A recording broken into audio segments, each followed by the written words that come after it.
নমস্কার বন্ধুরা, রকি কিচেনের তরফ থেকে সকল বন্ধুদের স্বাগত জানিয়ে আবার একটা রেসিপি আপনাদের মাঝখানে শেয়ার করতে চলেছি। সেটা হচ্ছে নতুন স্বাদের পটল চিংড়ি। তাহলে চলুন দেখে নেওয়া যাক আজকের রেসিপি।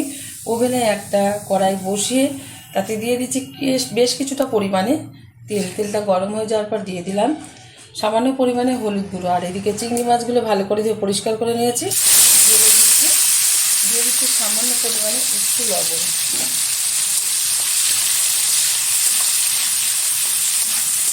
অনেকে খুব ভালো জানে পটল চিংড়িটা রান্না করতে, আলু পটলের যে চিংড়ি মাছটা করা হয়, তবু আমি আমার স্টাইলে সবসময় করে থাকি। আর সেটাই আপনাদের মাঝখানে আজকে শেয়ার করছি। আশা করি আপনাদের ভালো লাগবে। ভালো লাগলে আমার চ্যানেলটিকে সাবস্ক্রাইব করবেন, লাইক করবেন, শেয়ার করবেন। আর একটু নতুন স্বাদে যেরকমভাবে দেখাবো অবশ্যই রান্না করে আপনারা খেয়ে দেখবেন। আশা করি ভীষণ ভালো লাগবে।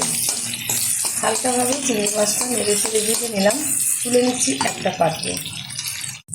চিংড়ি মাছগুলো তুলে নেওয়ার পর এই তেলেই আবারও দিয়ে দিচ্ছি সামান্য পরিমাণে একটু হলুদ গুঁড়ো, সামান্য পরিমাণে একটু লবণ।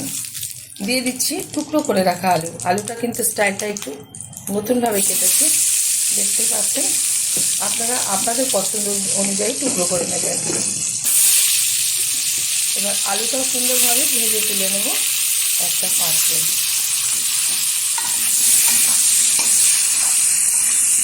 আলুগুলো কীরকম কেটেছি দেখতেই পাচ্ছেন।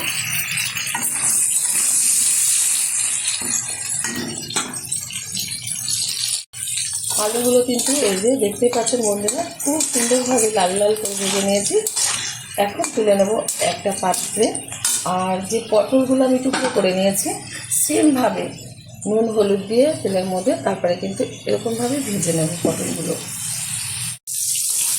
তেলের মধ্যে ছেড়ে দিয়েছি নুন হলুদ দিয়ে। এবার সুন্দরভাবে পটলগুলো ভেজে নেব। যত সুন্দরভাবে পটল ভাজা হবে তত কিন্তু টেস্ট হবে। লাল লাল করে পটলগুলো কিন্তু ভেজে নিয়েছি। পটল ভাজার পরে কিন্তু তেলটা কালো হয়ে যায়, এটা প্রত্যেকটা বন্ধু জানে। এখন আমি তুলে নেব একটা পাত্রে। এখন এই তেলে দিয়ে দেব কিছুটা কালো জিরে ফোড়ন। দিয়ে দিচ্ছি টুকরো করে রাখা একটা টমেটো, কুচিয়ে আমি এই যে টুকরো করে নিয়েছি।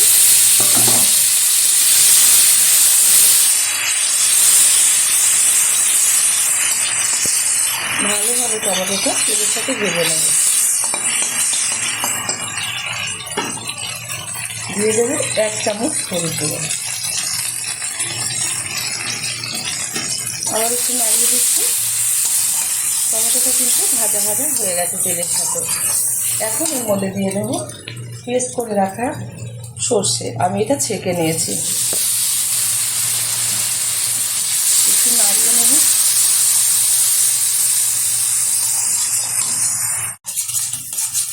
সর্ষে কিন্তু বেশি কষানো যাবে না, তাহলে কিন্তু তিতো ভাব চলে আসবে। এখন এর মধ্যে দিয়ে দেবো পরিমাণ মতো লঙ্কার গুঁড়ো। যে যেরকম ঝাল খাবে সেই অনুযায়ী কিন্তু লঙ্কার গুঁড়োটা ব্যবহার করতে হবে। দিয়ে দিচ্ছি পেস্ট করে রাখা কাজু বাদাম আর পোস্ত। দিয়ে দেবো স্বাদ মতো লবণ। দিয়ে দিচ্ছি সামান্য পরিমাণে একটু চিনি। এটা খুব ভালো ব্যালেন্স রাখবে সবজিটা। ভালোভাবে কষিয়ে নিচ্ছি। ভালোভাবে কিন্তু কষানো প্রায় হয়ে গেছে। এখন দিয়ে দেবো ভালো কালার আসার জন্য 1 চামচ কাশ্মীরি লঙ্কার গুঁড়ো। এটা আপনারা নাই ব্যবহার করতে পারেন, অনেকে পছন্দ করে না, তো ভালো একটু কালার আসার জন্য ব্যবহার করলাম। এখন দিয়ে দিচ্ছি ভেজে রাখা আলু আর পটল। দিয়ে দেবো ভেজে রাখা চিংড়ি মাছ। এবার সবগুলো উপকরণ একসাথে মশলার সাথে কষিয়ে নেব। আমার এই রেসিপি যদি আপনাদের ভালো লেগে থাকে আপনারা অবশ্যই আমার চ্যানেলটিকে সাবস্ক্রাইব করবেন, লাইক করবেন, শেয়ার করবেন। আর এরকম নতুন স্টাইলে একবার মানে এরকম পটলের তরকারি রান্না করে খেয়ে দেবেন, আলু পটল আর চিংড়ি মাছ দিয়ে। আশা করি ভীষণ ভালো লাগবে। সবসময় বলে থাকি, আমি কিন্তু আমার স্টাইলে করে দেখাই। দিয়ে দিচ্ছি কুচিয়ে রাখা ধনে পাতা, আবার একটু নাড়িয়ে দিচ্ছি।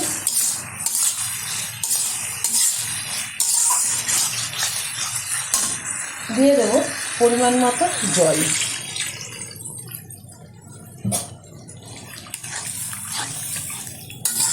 যারা জানেন না অবশ্যই ট্রাই করবেন, আশা করি আপনাদের ভালো লাগবে। ঢেকে দিচ্ছি 15 মিনিটের জন্য।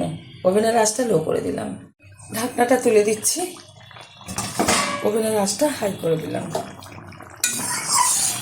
খুব সুন্দরভাবে কিন্তু আলু পটল আর চিংড়ি মাছ দিয়ে যে তরকারিটা বানিয়েছি হয়ে গেছে। নামিয়ে ঢেলে দেবো একটা পাত্রে, আর গরম গরম ভাতের সাথে এরকম তরকারি সার্ভ করবো। দেখা হবে পরের ভিডিওতে নতুন কোনো রেসিপি নিয়ে। ধন্যবাদ।